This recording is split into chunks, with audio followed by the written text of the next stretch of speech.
Jadi kalau di rumah tangga gimana nih? Nah di rumah tangga simpel saja. Eh, saya juga kadang-kadang juga suka kagum-kagum aja dengan zaman dulu ya Pak Ari ya. Kalau kita waktu masih kanak-kanak, Pak Ari kan kelahiran kata-kata 2 tahun di atas saya ya. Itu kalau kita pada waktu kanak-kanak kan kita jarang lah. Pada waktu SD SMP kita dengerin ada istilah pada waktu zaman kita itu, misalnya orang yang mengalami yang namanya blues syndrome ya, baby blues gitu ya. Kan nggak pernah kita dengar.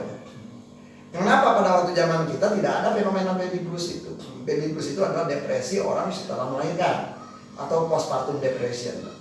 Nah, saya karena cukup banyak klien-klien yang dalam tema-tema itu, gitu ya, saya nyelidiki ternyata ada kaitannya memang dengan orang-orang yang mengalami postpartum depression ini adalah orang-orang si orang yang tadinya lajang menjadi seorang ibu dan depresi karena salah satunya banyak tekanan-tekanan yang datang dari dia mengalami inkompetensi.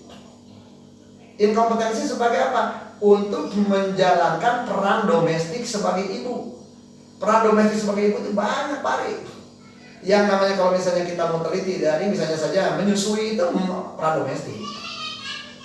Tak tergantikan, dan dalam menyusui itu berarti kan kita harus bangun. Kemudian mohon maaf kalau si perempuan berarti dia harus membuka beberapa kancing. Dia berarti harus membuka entah kait BH atau apa, kemudian juga anak, kemudian banyak orang yang nggak siap tema itu. Belum lagi nantinya harus mengganti popok, berarti di situ ada kaitannya dengan bau, ya kan? Orang yang barangkali nggak suka dengan bau udah sulit itu. Orang nggak suka dengan kotor-kotor udah itu tekanan tersendiri.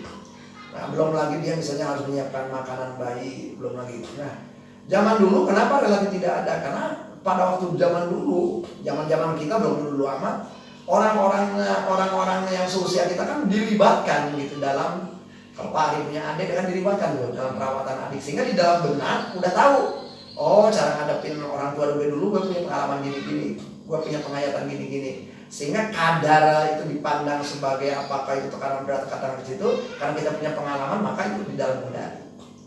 Nah, sederhananya gitu. Jadi semakin orang itu tidak pernah dilibatkan di dalam, dia punya anak, dia punya adik, tetapi dia tidak pernah dilibatkan dalam kegiatan-kegiatan seperti itu, berarti di dalam benaknya tidak ada skema. Ketika di dalam benaknya tidak ada skema, berarti dia mengalami tekanan-tekanan juga. Nah, jadi sederhananya adalah semakin orang tidak memiliki skema berarti bisa pengetahuan, bisa keterampilan, bisa pengalaman langsung, ya semakin peluang dia mengalami ketertekanan besar. Nah, kalau di dalam contoh rumah tangga, ya sama juga begitu. Misalnya ada orang nikah, tetapi pemahaman terhadap suami atau si istri, suaminya pemahaman terhadap istri sama sekali tidak mendapatkan bocoran katakanlah dari keluarga besarnya.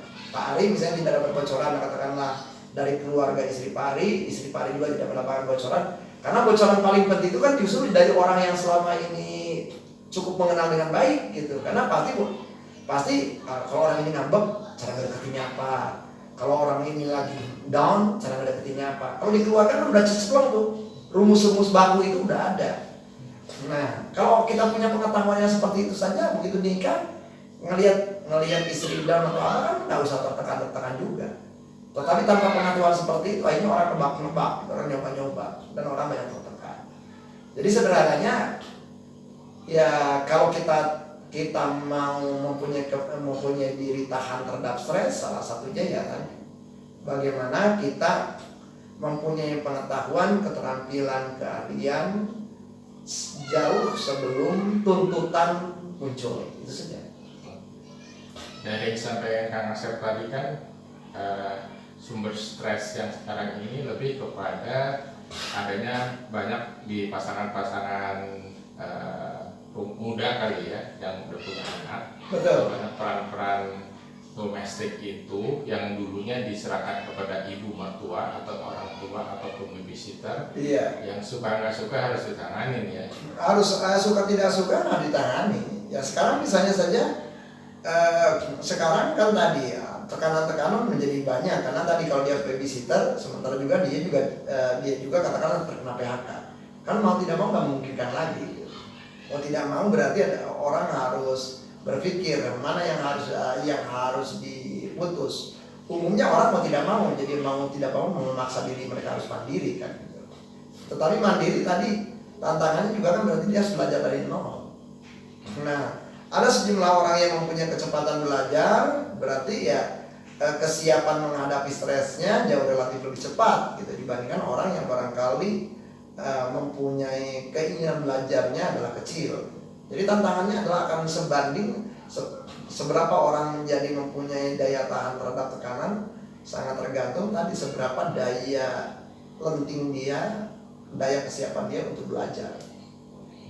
Nah, sehingga kalau misalnya di dalam ajaran agama dinyatakan bahwa adalah belajar dari buaya sampai ke liang lahat gitu ya, yang memang betul gitu. Karena sebenarnya yang belajar yang dimaksud itu tadi belajar supaya kita tangguh terhadap tekanan. Karena tangguh terhadap tekanan itu salah satu ciri dari kesehatan mental, Pak Ari.